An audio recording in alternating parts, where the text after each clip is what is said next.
Hey everybody, and welcome back to another episode of the Navs Effect Podcast. I'm your host, Naveen Ganglani. It's going to be a fun episode. We have on a very special guest. We're going to talk about the upcoming games of the Philippine men's national basketball team, Gilas-Pilipinas, as they embark on the quest to qualify for the 2025 FIBA Asia Cup and also for the qualifiers for the next FIBA World Cup. So, before we get to the episode though, let's bring out a word from our sponsor, Fitspire. Are you ready to transform your home into a premium fitness haven? Look no further than Fitspire, your go-to destination for top-notch home gym equipment designed to take your fitness to unprecedented heights. Immerse yourself in a world of possibilities with their versatile range of premium gear, including yoga equipment for serene workouts, adjustable dumbbells and kettlebells for customized strength training, roller wheels and push-up bars to sculpt those abs and arms, jump ropes, foam rollers, and stability balls for an all-rounded workout experience, stylish and efficient cooling towels to keep you refreshed, and sport water bottles for staying hydrated in style. Fitspire's equipment is not only durable but also space-saving, allowing you to create your dream workout space without sacrificing aesthetics or functionality. Whether you're a fitness novice or a seasoned pro, their collection caters to all levels. And here's the real game changer. As a special treat for our podcast listeners, we're offering an exclusive 10% off on your purchase. Simply use the code word NAVSEFFECT10 upon checkout at www.sunbeamslifestyle.com. It's our way of saying thank you for choosing Fitspire. But that's not all. For an even more seamless experience, download the Sunbeams Lifestyle app, available on both iOS and Android platforms. Browse their collection, stay updated on fitness trends and exclusive deals. Transform your fitness routine from ordinary to extraordinary with Fitspire. Don't just dream about your fitness goals, achieve them in the comfort of your own home. Visit www.sunbeamslifestyle.com, use code NAVSEFFECT10, and let Fitspire be your fitness companion on this incredible journey.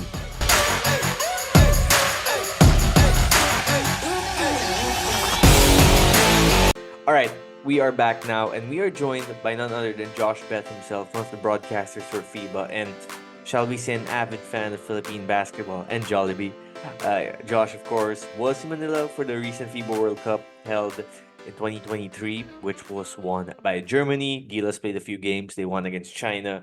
And if you're wondering who was the FIBA broadcaster absolutely losing his mind when Jordan Clarkson was going off or when the team was just playing in general, that was Josh. Josh, I know we're going to talk about the upcoming games for Philippines, but before we get there, I just have to ask, when did this love affair with the Philippine men's national basketball team start for you? And when did the love affair with Jollibee start as well? I mean, you just got to get that off the bat, you know? First of all, thanks for inviting me. So, just a little bit of my background. I'm a son of a former professional coach here in the UK. I went to an American international school, so I wasn't raised traditional British. Life was all basketball. A lot of people always ask me, how many languages do you speak? And I say, well, only a few basically. But I've grown up with classmates from the Philippines, from Japan, from Korea, all over Europe. But going back to your question about Gilas-Pilipinas, my father, after he retired from playing, his former teammate and best friend was the director of FIBA Media. So he became a broadcaster for FIBA. And when I was working in the summer of 2013 in Taipei, he was commentating the FIBA Asia Cup.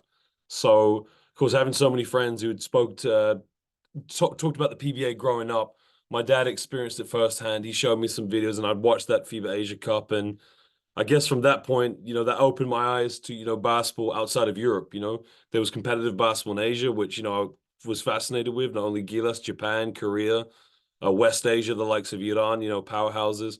So I just became a really avid fan of just Asian basketball. That's awesome. And Jollibee, sorry to answer your question. First time I tried it, I can't remember if it was 2015 or 16, but it was in Canada. And I felt my wife at the time, she told me, well, she's still my wife, obviously. She said to me that it's better because she's from Vietnam. She said it's better than KFC. And I said, that's impossible. And then she was right. And I found out it was from the Philippines. So I thought, oh, brilliant. Great basketball, great food.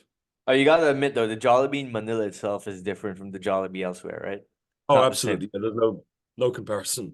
For Sorry, sure. no comparison. That's good. That's good. Josh has caught the bug, but he was still kind enough to join us for this episode. And, there's a couple of exciting games coming up.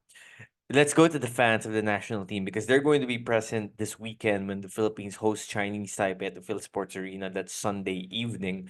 Before that, on Thursday, they will go to Hong Kong to take on the Hong Kong national team.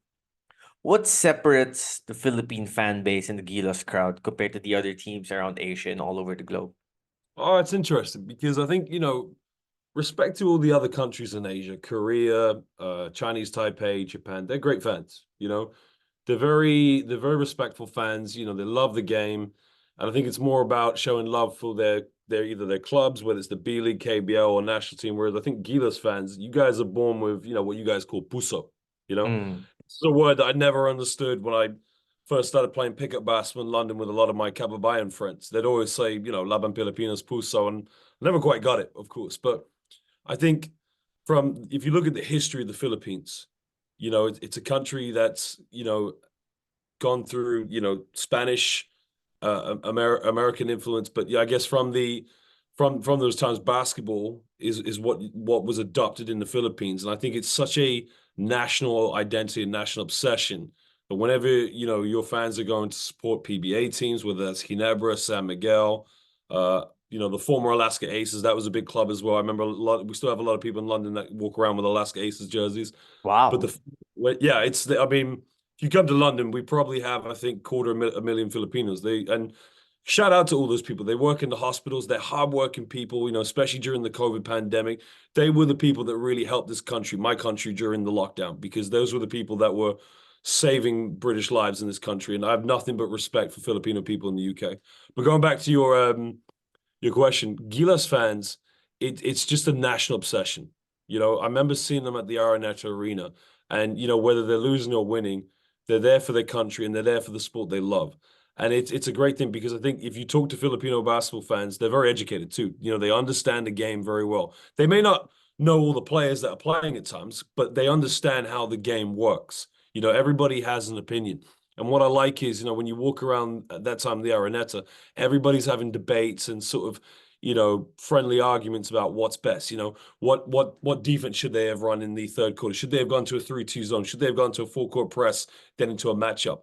This is quite interesting because, even some places in the UK, if you go to basketball games, you wouldn't see that level of, high IQ of basketball. So I think the basketball fans, they're intelligent, they're passionate, but, they're also just, it's that word puso. I can't explain it. I can never explain that word puso, but it's just there. The heart is a basketball to every Filipino fan. Yeah, that's for sure. And that's been the mantra for a while now, going back to the 2013 run where Jimmy Alapag hits that big three-pointer to help Philippines exercise the demons.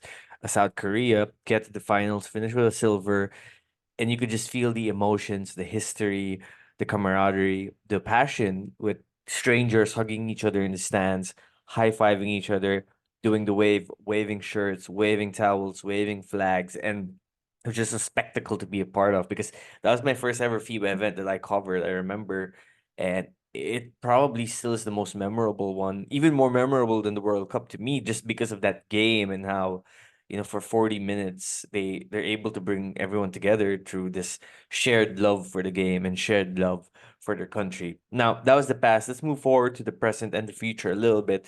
So I'm recording this with you on the Tuesday. Now, Manila, yesterday on Monday, there was a press conference held by the SBP for the national team where head coach Tim Cohn, the newly appointed long-term head coach of the Gilas program, basically has a 4-year plan of what he wants to accomplish with the national program with a certain set of guys in the team.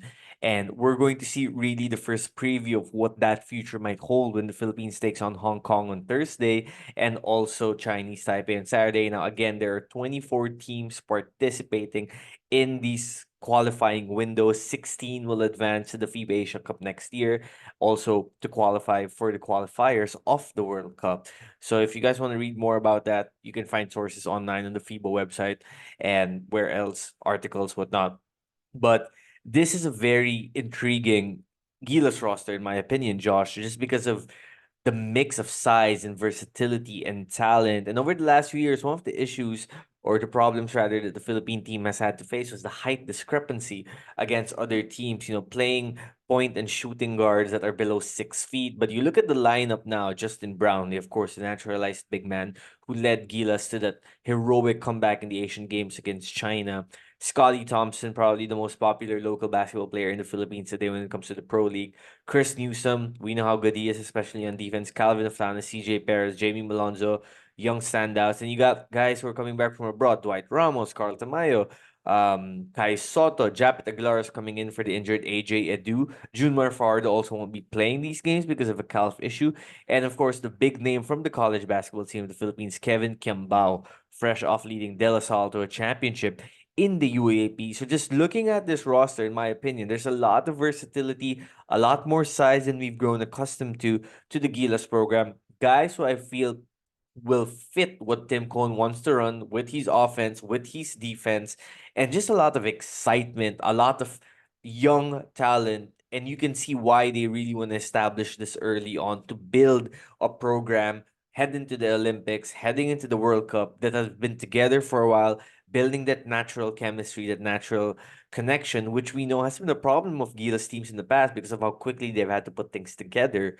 But it seems like maybe a new age is hopefully upon us. It seems like the teams, the people behind the program is united, trying to really uplift this basketball program to where it was in terms of excitement and passion from the fans as it was in 2013 FIBA Asia and 2014 FIBA World Cup. What do you think about the current roster and how do you feel they will fare in their upcoming games against Hong Kong and Chinese Taipei? The first thing is, I wanted to say best of luck to Tim Cohn. I mean, you're talking about possibly one of the most experienced coaches in the Philippines. He's done phenomenal work with Ginebra. His history grew up in the Philippines. He went to, very similar to me, he went to an international school. It's funny, although he's not born in the Philippines, I consider him to be a Kababayan. And I think Mm-mm. I have a coach who has worked so many years in the PBA. And what I really like about this team is there's a mix of players that are coming from the PBA, there's coming from the UAAP. You got players coming from the B League as well. So I think this is good for Tim to kind of now work with a melting pot. The one player that I'm probably a little bit surprised they haven't at least put into the lineup is SJ Belengel. I've been able to follow him at times this year. Obviously, my schedule's very busy. If I'm not working with the FIBA Champions League, I'm covering B League on the weekend. So I'm seeing Kai Soto and Dwight Ramos on a weekly basis. I know where their game's at. With the PBA players, I catch PBA games at times. But going back to what I said is, you've got Scotty Thompson in there. We know he was the MVP in the previous conference of the PBA heading into the World Cup. He's a very reliable backcourt. Dwight Ramos, combo guard. You can play him at the PG. You can play him as a scorer. The one kid I haven't seen playing, everybody's talking about him, is Carl Kimball. A lot of people are putting a lot of pressure on this kid. A lot of people hyping him up. I haven't seen him play yet, so I can't really make an assessment about him. Calvin Oftana, I did have the pleasure of having lunch with him a couple of years ago. He's a banger. He's a bruiser. He'll be a good addition. You know what you're going to get with Jamie Malonzo? He's an energy player. He's going to run the floor. He's probably try to play a bit of defense. He's not much of a scoring threat, but like I said, he'd just be an energy player. Jumar Fajardo, I mean, look, he's on the lineup. I read, as you said, he's not going to be available, so I don't know what his role is going to be. The same with AJ Edu. AJ's on a very, very tough situation this year because his team, they're at the bottom of the B League. They're fighting to kind of stay in the top. But I think AJ, if he's healthy, if he's playing, that will be a big bonus. Now, going to their opponents, Hong Kong, there's two perspectives of this. I think the fan perspective will look at this and think Philippines will go in and win. But then the coaching perspective, Coach Tim Cohn's not looking at this thinking this is a walk in the park. He's going to go in here. He's going to respect this team. The two names I'm pretty familiar with Hong Kong is the backcourt player Ricky Yang and obviously the big man, Duncan Reed, Duncan Reed. Duncan Reed. Yeah, that's it. Yeah. He's going to kill me because we're good friends. I know he's going to kill me for getting And his last. he played for Bay Area when they came to the Bay Area Philippines. Dragons, yeah. Exactly, yes. Duncan's going to cause a bit of problems in the low block. Duncan, for me, is possibly one of the most underrated centers in the FIBA Asia Cup. His footwork is phenomenal. His post IQ, he knows where to be around the ball, but also his back down game. He's a very old traditional post player. So the good thing, though, is if you do have AJ Edu playing, I mean, we've mentioned that Jumar's not playing, but Kai Soto will play. You do have the depth to manage players coming in and out to match up with him defensively, but he will be a problem for Gilas. I think the problem Tim Cohn's going to have to figure out very quickly in this game is, look, we got players from the PBA, players from the B League, and players from the university system. How, number one, do I get this group of players to play together? But how do I get the best out of them? I think ultimately you got to make Kai Soto and Dwight Ramos your ultimate scoring options. Run everything through them and get the rest of the players to make it a very collective effort. Who do you start at the one? I don't know. That's a tough one. I guess you go with Scotty Thompson. You could mix that around a bit, but no doubt, I think Gilas will be looking at this game. They'll be respecting their opponents, and they'll probably play as hard as they'll play in any other game. The next one, that's going to be a very, very tough matchup because Chinese Taipei historically, you talked about watching the 2013 FIBA Asia Cup. Chinese Taipei actually beat Gilas in that. I mean, that was what, over 10 years ago. But, with Chinese Taipei, some windows you see them come in, they have very, very strong teams. Sometimes they go in with younger teams because they want to get them experience. I don't know how they're going to approach this window. Obviously, they've got the big naturalized player, the Americans, Artino, I believe his name is.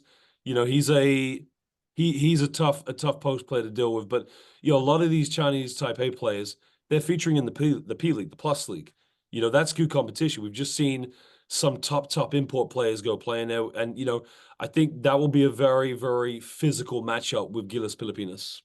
Yeah, for sure. And also, just for some context here, the Philippines is ranked 38 according to the FIBA men's rankings. Chinese Taipei is at 78. Hong Kong is at 119. And the one team Philippines will still face in the future games for these qualifiers is New Zealand. They're going to face them February 2025. New Zealand, of course, ranked number 21. And the top two teams will advance to the FIBA Asia Cup. Let's take a quick break. First, a word from our sponsor, Get Blued. Attention Ateneo enthusiasts! The thrill of UAAP Season 86 second semester sports is here, and Loyola Heights is buzzing with excitement. Now is the perfect moment to become a crucial part of the Ateneo six-man, cheering the varsity teams to victory. Don't just watch. Immerse yourself in the passion, the camaraderie, and the sheer amazement of the games. And what better way to manifest your unyielding support than by flaunting the latest gear from Get Blue. The brand new collection is a testament to the spirit of Ateneo, capturing the essence of victory and the pride that comes with being part of something extraordinary. Visit the link in our bio for an exclusive look at Get Blue's latest collection. Discover a range of high-quality apparel, from shirts to accessories, designed to elevate your game day experience. Show off your team colors and immerse yourself in the Blue Eagles' journey with pride. This season, it's not just about watching. It's about being seen as a true Blue Eagle supporter. Get Blued is your gateway to showcasing your loyalty, passion, and love for the game. Elevate your style and let the world know where your heart truly belongs. Get ready, get set, and get geared up with Get Blue.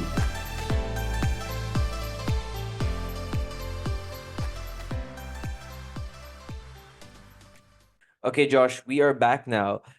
I know you said that Tim Cohn is approaching this certain game not with the idea of, okay, we're going to beat them for sure. This is going to be an easy win. We're going to build momentum. This is technically really the start of a new era for the national team with these players that he wants to keep for a while. And of course, he coached them in the Asian Games, but that was almost to some degree like the after effect of the FIBA World Cup games, the team and adding other players. And here's a chance to start fresh, to qualify for FIBA Asia next year, and then maybe to qualify for the World Cup again in 2027. But looking at the roster of the national team, looking at the rosters of Hong Kong, by the way, did not qualify for the FIBA Asia Cup in 2022. They finished 15 in 2017, 12 in 2015. And Chinese Taipei, on the other hand, in 2022, 10th place, 2017, 12th place, 2015, 13th place. And the last time they beat the Philippines, 2013, they finished 4th place. That was really the last time since the last decade where they've been really relevant in a higher echelon of the FIBA Asia rankings. So with all of that considered, would you say that the Philippines, considering their ambitions for the Asia Cup next year, should win these two games, should come out with the victories? I would probably assume Hong Kong, yeah. I mean, look, I never like to predict a basketball game because I think ultimately, and that's why I say I think Tim Cohn will look at this and think, as you said, it's a new team. We have to go in all guns blazing. most likely they probably will get the victory against Hong Kong. And to give respect to the Hong Kong national team, you have to compare where the players are playing at. The Hong Kong Professional League. I have a couple of friends who played in it. It's a good standard of basketball. But you've got a Gilas-Pilipinas team that they're playing across three of the top Asian leagues in that region. Exactly, exactly. You've got players in the B League, in the PBA. You got in the UAAP as well. You've got KBL players, even though they're not in this lineup. So I would most likely assume that that will probably be a win for the Philippines. Chinese Taipei is a tough one to call. As I mentioned, their lineup. This is a it's a mixed lineup of some experience and also some youth. Like I said, it's the import player they have, William Martino. He is a very tough unit to defend. The question is, can he play for plus 30 minutes? Because with the Philippines, if you've got Kai Soto, AJ Edu, also with a bit of experience of Japeth Aguilar, I know, as we've mentioned again, Fajardo's not playing. There's depth there in the front court that can match up defensively with Artino. We know how Chinese Taipei like to play in the last FIBA Asia Cup window. I mean, they set the record for most three-pointers against Malaysia in the very first window before the global pandemic. It's a case of Tim Cohn's probably looking at this team and thinking, good, we have a team that's likes to play fast. Talk about Chinese Taipei, and they like to play run and gun. How can we minimize their high percentage looks from the perimeter? How can we make every offense very tough for them? I think no doubt Cohn will be looking at this more of a defensive strategy than he will for an offensive strategy. It's a tough one. I can't call this one. I would assume Philippines would win this one, but like I say, with Chinese Taipei, you can never ever count them out. I think go back to that FIBA Asia Cup in 2013 when they had Lin Chuchia, who in my mind was probably the best two card in Asia. I never thought that they would beat the Chinese national team in the round of 16 or quarterfinals, whenever it was. And I think they defied all odds. It's a different team now, but it's the thing with Chinese Taipei. They're full of surprises, Sometimes they're really good. Sometimes they're just good, but sometimes they're looking to plan for the future, which might mean a team that's not going to be so strong. Right. And Will Artino, of course, played for Creighton in the NCAA for those who might not know some background about him. He will be someone to deal with. Likewise for Duncan Reed in that Hong Kong game. Philippine team actually right now in Hong Kong already in preparation for the game 2 days from now. So a lot of exciting times ahead.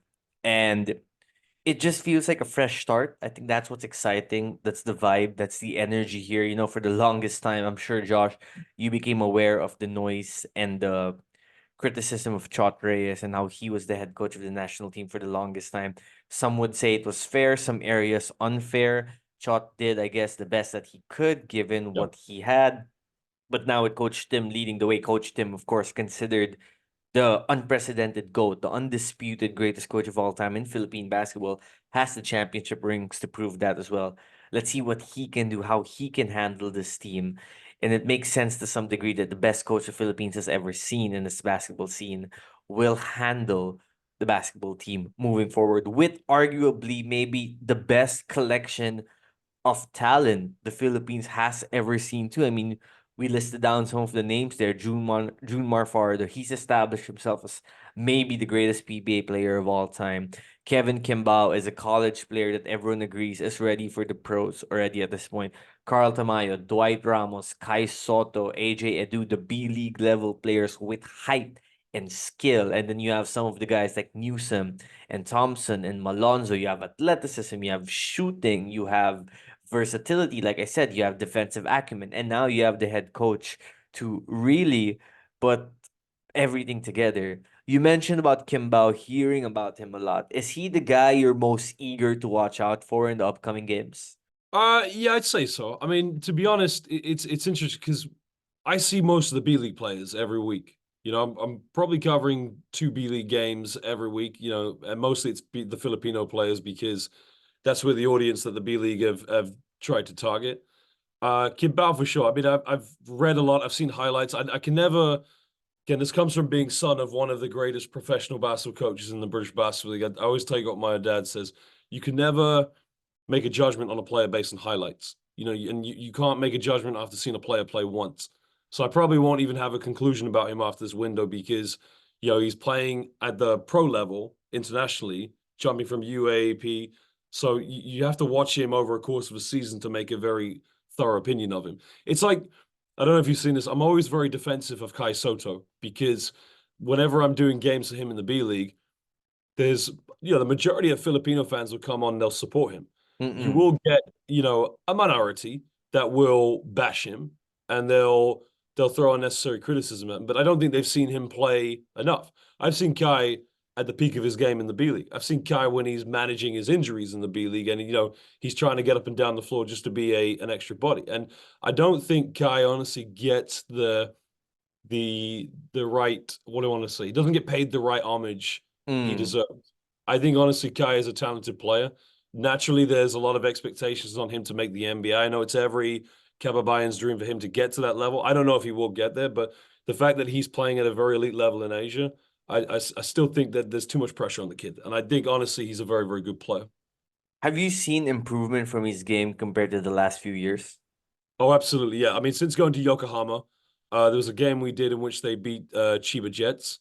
He was on his game, his movement in and around the paint. I think what Kai's improved at a lot more this year is he's got rid of that NBA/G League game about him where he just stands still and waits for a backcourt player to isolate, the double team comes over, and now he's adopted more of an international game.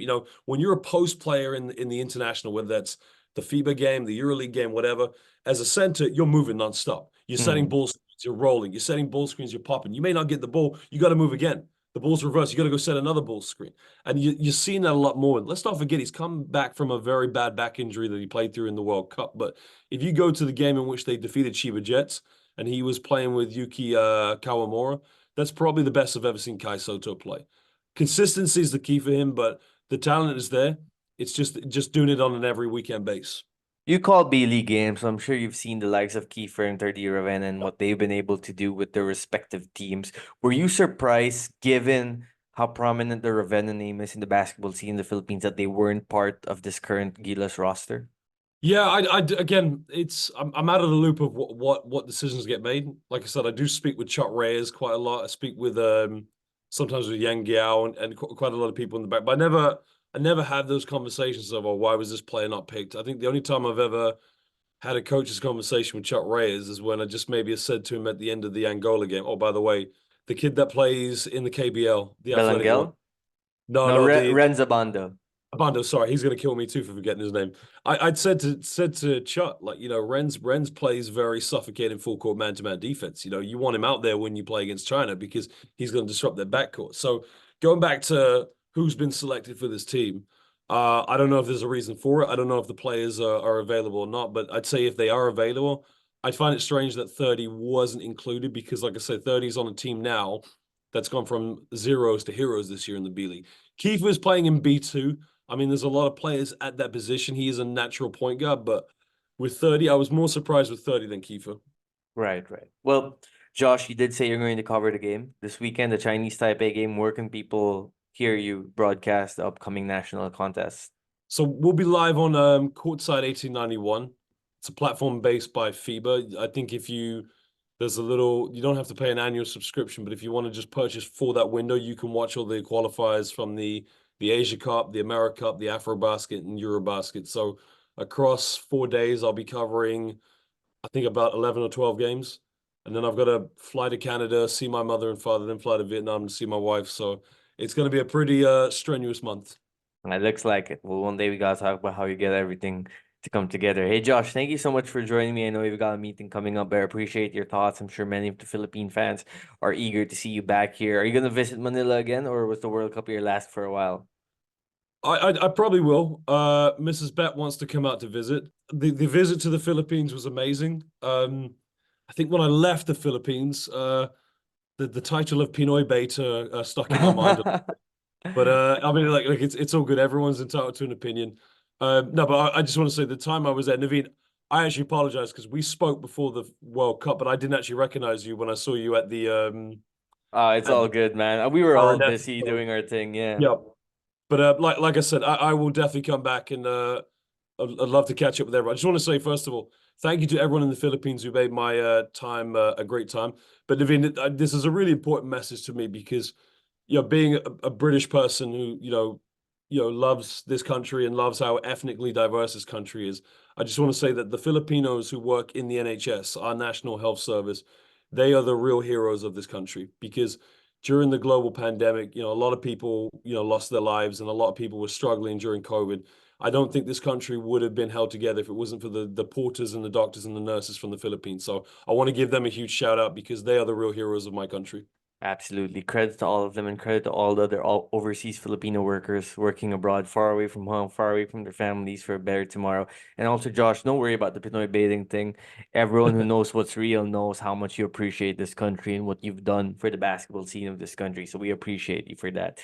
And I'm sure we're going to hear more of you in the upcoming games in the upcoming years. Thank you so much for joining me. I know it was early there. Now I'm going to let you get to your meeting. Have a cup of coffee too while you're at it.